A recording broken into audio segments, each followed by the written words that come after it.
Hello everybody, Andrea Majewski here with Dentalelle. In the video, I'm going to talk to you guys about how I thought about starting my own dental hygiene mobile practice, how things have been going so far, because I did start the practice last year, and just a little bit about that. Because, I mean, when I was a dental hygiene student, it didn't even occur to me that I would open up my own practice. I was that person who said, well, somebody else can do it. That's a lot of responsibility. No, thank you. No. You know, it's true. No, thank you. No way. Let's just have that, stuff dealing with somebody else, right? But because we in Ontario, so depending on where you're watching this from, you might not be able to open up your own practice. So keep that in mind. But I'm in Kitchener, Ontario, Canada. So we have been able to start our own dental hygiene practice since 2007.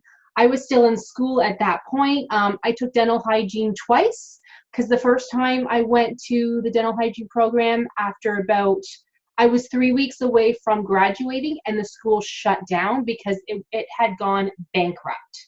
Yes, so I took it twice. But anyway, that's another story for another day. I'm sure I have a video about that somewhere. So if you would like to learn more about that, do a search for I failed twice, something like that, and then you will find it. But as I said, I never thought that would be me. So why did I start up my own dental hygiene practice last year? Now, I'm motivated. So when I put my mind to something, I just do it. Whether that's a good thing or a bad thing, it's up to who you're talking to, but I just do it. And last year, my grandparents have been in a nursing home now for over a year and a half now, probably almost 2 years. And I started to realize, oh my goodness, their oral hygiene, their teeth are not being looked after. And once you see somebody you care about, you go, okay, well, I need to fix this. I'm a dental hygienist. I can't just ignore the fact that every time I see them, their teeth aren't in the best of shape, right? So I did it initially to help them.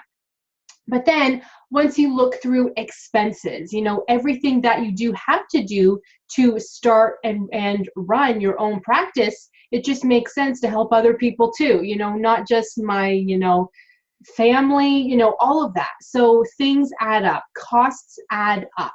I got a sterilizer for my home, $10,000. I got a piezo, instruments, masks, all kinds of stuff, right? Things add up. So $30,000 later, I said, okay, you know what? Let's just make this a thing. Like, this is going to be what I'm going to do.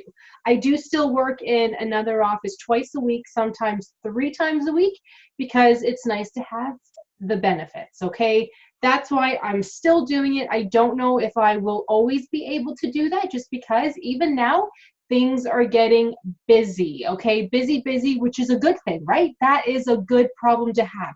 But lately, I've been getting so busy where I'm trying to determine, okay, I will go to London to see 4 patients this day. I will go to Woodstock, see 4 patients this day, which is excellent. So take a step back.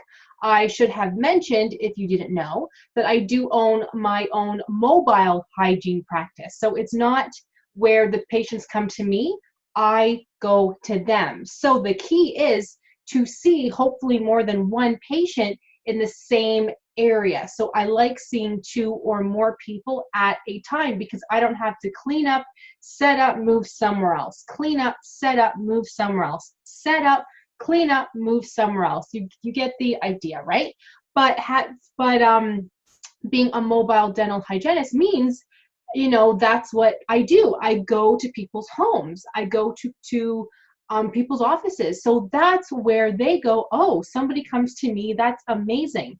My business model would be different if I had the patients come to me. My whole mission statement is I make things easy because I come to you.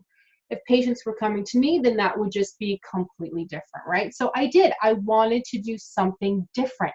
I love to go to nursing homes because if you guys know anybody in a nursing home, for them to leave and go to any appointments, depending on the state of, health they're in, their loved ones, their caregivers have to take the day off work, literally, because let's just say they're in a wheelchair. You need special transportation for that, right? And that bus, that van doesn't always come on time. So you might book the van for 9 o'clock because you have an appointment at 10 o'clock.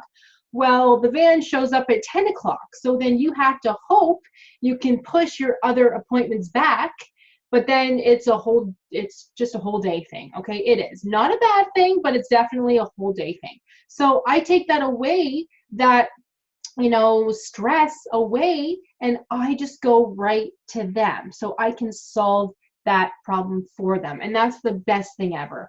Another thing are nervous patients who say, I haven't been to the dentist in 10 years because I'm terrified. I am literally terrified. I'm not excited to see you either, Andrea, but maybe if you come to me, that whole being nervous might be a lot less. And it is. It works every time.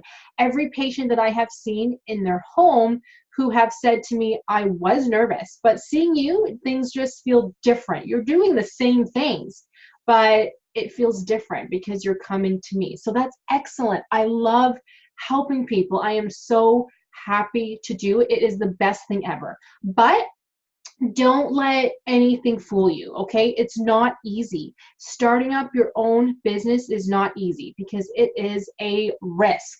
I had 0 patients, you guys. I had no customers, 0, none. You have to start somewhere, and that can be terrifying because here I put in about $30,000 of a loan, so it's not technically my money because I'm paying it back, but you know what I mean. $30,000 that I have to think, okay, I don't have that. How am I going to make my loan monthly payments, right? How am I going to do that? So you have to work hard. You have to see patients. Well, how am I going to get patients? I've never done this before. How am I going to do this?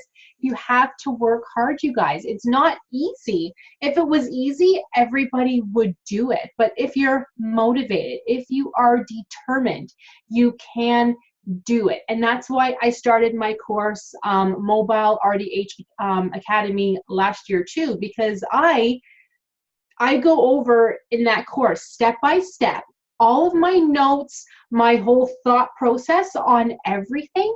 I talk about how I thought about opening up my own business, to actually doing it, to, okay, this is it, you guys, here we go, with day 1 to day 7 to day 30.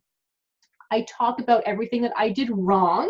I talk about everything that I had done right and what sets me apart and what I'm doing now. So then hopefully I can help you or other people start their own practice. Now, I do have a mobile practice, so it's a little bit different, but the marketing, the having to pay lots of money is all the same, okay? So I do kind of talk about all of that because I know a lot of dental hygienists who I talked to before say to me, don't do it, it is too hard, don't do it. I was doing it for a year and then I just gave up. And here I'm thinking, oh my God, that sounds horrible. Well, no, I'm excited to open up my own practice. I'm going to do it. I was kind of looking for advice, not don't do it. So you can do it. So I am here to offer you something different and to say you can do it. If you want to open up your own practice, you can do it. Hopefully where you live, you can do it. But if you can't, well, I can't help you with that, unfortunately. But thank you guys for listening. Let me know if you have any questions. Opening up my own mobile dental hygiene business has been the best thing ever because I can talk to patients how I want to talk to patients. I can do everything how I want to do it, and I am picky. So I do everything by the book. You should see all of the paperwork, like manuals, policies that I have, and I'm just me. I'm one person, but I have done everything by the book, and that is exciting because I love it. And I want you all to do the same thing if that's what you want to do. If you need help, let me know.